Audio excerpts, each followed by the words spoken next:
I again emphasize to President Xi that the United States does not seek conflict. This is not, as my generation would say back in the day, this is not all kumbaya, but it's straightforward. It's straightforward.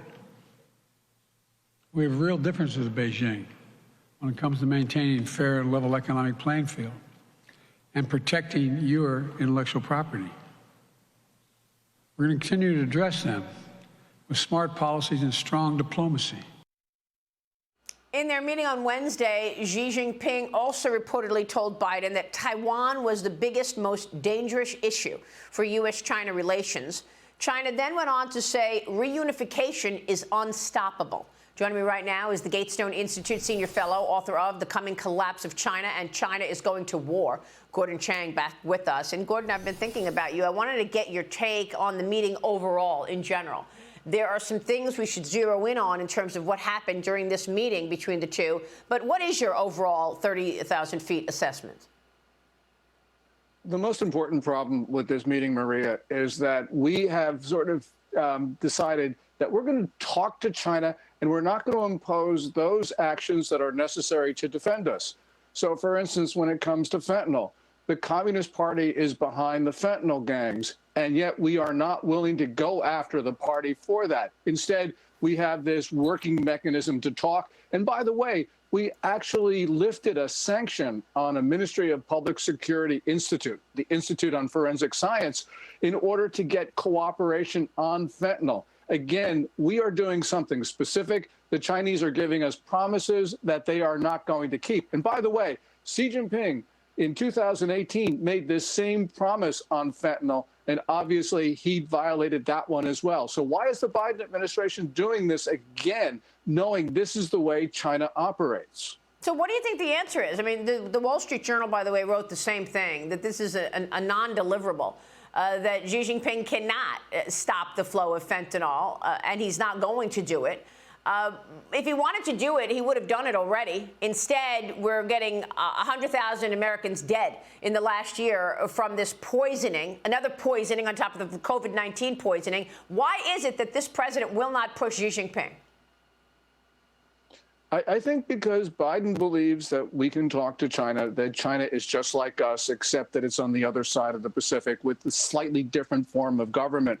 And so he doesn't understand the maliciousness of the Chinese system. By the way, these fentanyl gangs could not operate without the Communist Party's approval because the party runs a near total surveillance state. We know that Chinese diplomats provide cover to the fentanyl gangs. The gangs launder their proceeds through the Chinese state banking system. And virtually every container that leaves China is inspected by Chinese officials. So Xi Jinping could stop the flow of fentanyl if he gave the word, but he doesn't want to because he wants Americans to die. And when John Kirby says Xi Jinping doesn't want one more American to die from fentanyl, that's a horrible statement because Kirby knows that that is not true. Yeah, oh, so much propaganda. You know, when you think about it, this was once again China railroading over the United States. I mean, think about it. First of all, the U.S. is lifting these sanctions. It's the only thing China wanted. They wanted two things. They wanted the sanctions relief, and they wanted the Biden administration to make a public statement against Taiwan. It's exactly what they did. On the one hand, they lifted sanctions. We got nothing for it because we know that there's no promise here that can be delivered on the fentanyl. And number two, Biden came out right after the meeting and said, we're not changing our policy, one China policy when it comes to Taiwan. That's exactly what the CCP wanted, and Biden delivered. Yeah, Biden certainly delivered. And you know, it's not just Taiwan that is at risk right now. China is actually engaging in extremely belligerent activities in the second Thomas Shoal in the South China Sea. And they're ignoring warning after warning from the State Department and from President Biden himself, which means we're not deterring China, which means we've got a situation where war could start. You know, Taiwan's dangerous, Japan's dangerous, Philippines are dangerous. These situations show us that it is a militant regime in China. Biden is not willing to recognize that. You know, as Robert Gates famously said in his 2014 memoir, Biden has been wrong on nearly every foreign policy and national security matter in the last 4 decades. And here he's wrong again, and it's going to have severe consequences for the U.S., I think, very soon. Yeah, I agree with you, Gordon. This is incredibly concerning. Let's just talk about the things that Biden did not bring up to Xi Jinping. He did not bring up the spy balloon, okay? He did not bring up all the police stations that China has set up in America. He also did not bring up the propaganda. There's an amazing amount of propaganda coming out of places like TikTok and Chinese social media that is trying to disrupt America. I mean, look, you've got the propaganda against Israel, and then you've got this post on X yesterday. Tesla CEO Elon Musk posted this picture on X showing him shaking hands with Chinese President Xi Jinping on Wednesday. Tesla said that Musk thanked Xi for the development of the electric vehicle industry in the country. And then you've got all these CEOs giving him a standing ovation. The Wall Street Journal is reporting that Musk and Salesforce CEO Mark Benioff greeted Xi during a pre-dinner reception, but they did not stay for the dinner held in Xi's honor. A number of American CEOs, of course, did attend the dinner, and they gave him a standing ovation like Apple CEO Tim Cook. But the editorial board at the Journal wrote a very good op-ed this morning saying, what's on the menu? U.S. CEOs on the Chinese menu.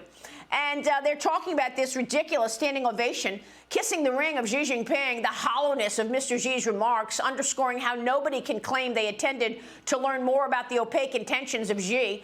They were there as a show of political support, which they presume hope Mr. Xi's Communist Party regime will eventually reward them, Gordon. Are they going to get rewarded for going to that dinner and giving him a standing ovation now?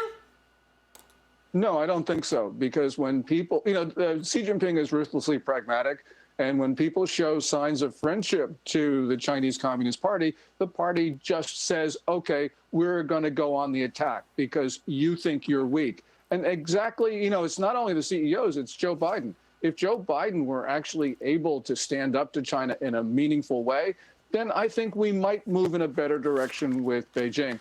But Biden won't do that at all. Remember, we had basically 4 years of relatively good relations with China during the Trump era. And that's because Trump, in that April 2017 dinner, where Xi Jinping was right next to him at Mar-a-Lago, Trump stands up and says, I bombed Syria, which, by the way, was a Chinese proxy. And Xi Jinping got the message. He's not getting the same messages now under the current administration. Yeah. Do you want to say anything to these CEOs, given all of these laws and new rules that the CCP has come up with ever since marching into Hong Kong? These laws I mention all the time, the PRC counter-espionage law is the one that is most troublesome, I think. This enables the CCP to go into any company that's on the ground in China. And here's the quote from the law. Inspect the electronic equipment, facilities, and related programs and tools of relevant individuals and organizations. Okay? We may read or collect relevant documents, data, materials, or items. So there you go. That's what they did to Bain. That's what they do. They disappear people. So are these CEOs understanding what this standing ovation is going to get them when they get a foothold in China? Yeah, I just don't know how to answer that question, Maria. I mean, that standing ovation was hideous. But we've got to be really concerned because Elon Musk, he said those nice things because he's got Tesla in China. That's right. But he's also head of SpaceX. SpaceX is critical to the American space effort to go back to the moon and others. And I'm worried that Xi Jinping is going to lean on Musk to do something not in our interest with regard to SpaceX because he's got so much leverage over Tesla in China. Yeah. How much leverage does he have over Joe Biden is really the question. Gordon, it's good to take get your thoughts on all of this. We so appreciate your knowledge on the subject. Thank you, sir. Thank you so much, Maria.